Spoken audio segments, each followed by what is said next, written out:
service members are concerned about the conditions on board the USS Lincoln. Well, no, that ship is moving. No, they're not. That ship is moving right now, or very shortly, and it's being replaced with another very similar ship. Has the deployment gone on too long? Are you worried No. Not nearly long enough. Thank you, everybody. So I just say this. So for you to pay a tiny little bit more for your gasoline, just remember, you're doing it so that a very evil country cannot have, a country really, it's the #1 state sponsor of terror in the world.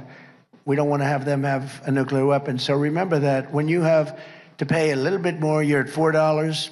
It's okay. I mean, it's, I'll never apologize. I did the right thing. But you could, you know, if you didn't have, you'd be.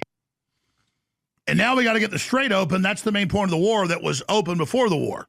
And Iran's refusing to open it, so Trump says he's closed it, and it's now the Strait of America.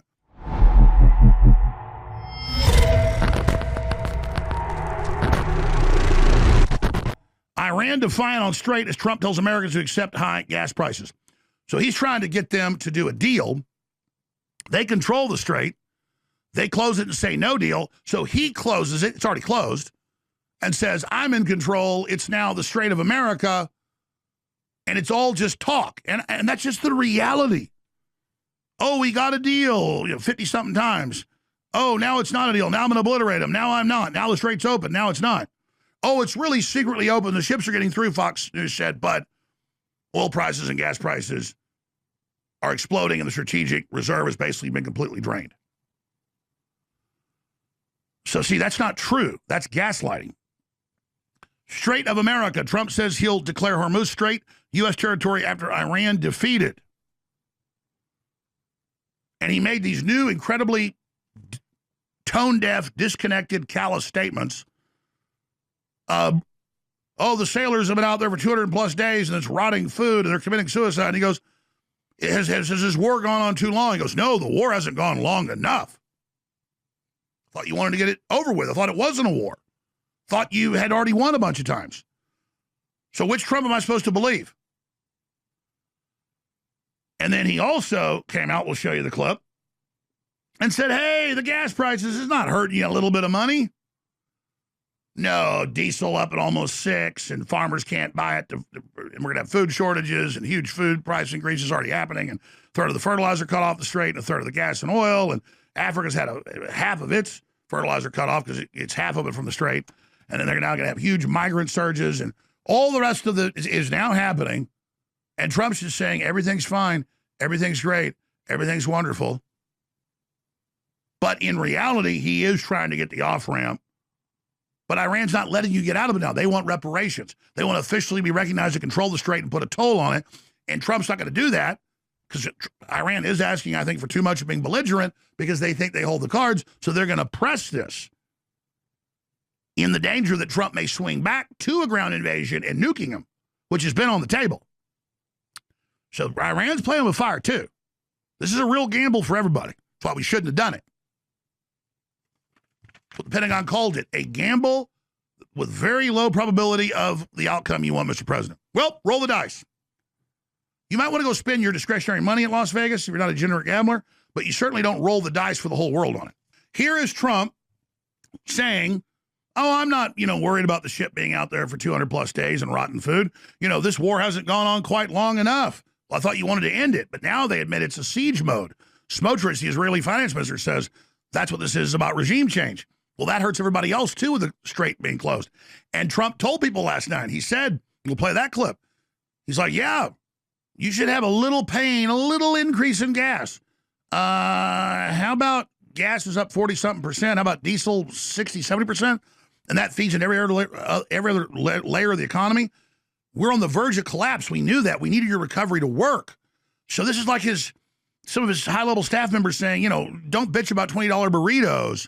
And just this let them eat cake thing where he said, I don't even worry about the average American's financial problems. I worry about the war. Even if he believes that, which is Marie Antoinette level let them eat cake, why is he saying it?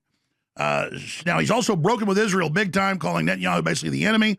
We'll get to that next and then get into the Charlie Kirk aftermath debate. here in just a moment. But these are more callous remarks that are, I think, really not good. Here they are. Okay, what else do I have to say? Family members of U.S. service members are concerned about the conditions on board the USS Lincoln. Well, no, that ship is moving. No, they're not. That ship is moving right now, or very shortly, and it's being replaced with another very similar ship. Has the deployment's gone on too long? Are you worried No, about no, mental no. health concerns? Not nearly long enough. Thank you, everybody.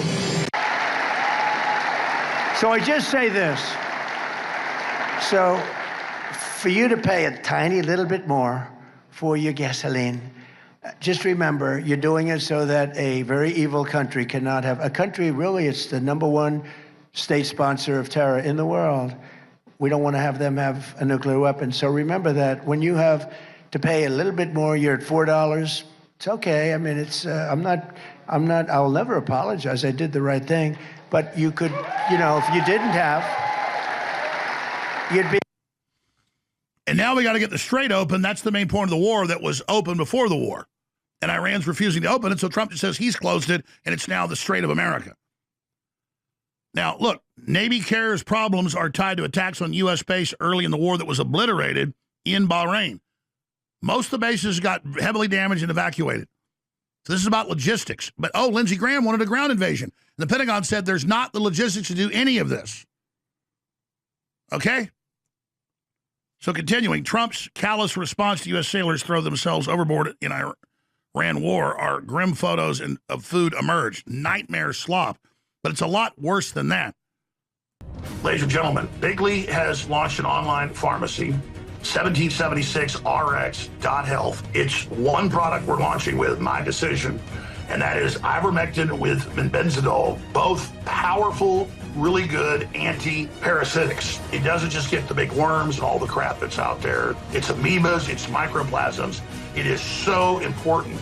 These two together, I mean, ivermectin is a Nobel Prize winning for this, but benzidol is the big one. And folks, it isn't just parasites. Just search benzidol studies. Just put that into a search engine, and you'll see congressional hearings, you'll see top scientists, you'll see all the studies on what else it does that they don't want you to know about. It's dramatic.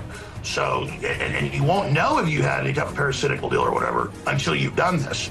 And a lot of people went there yesterday. A lot of people got it. Very smart move. 1776rx.health.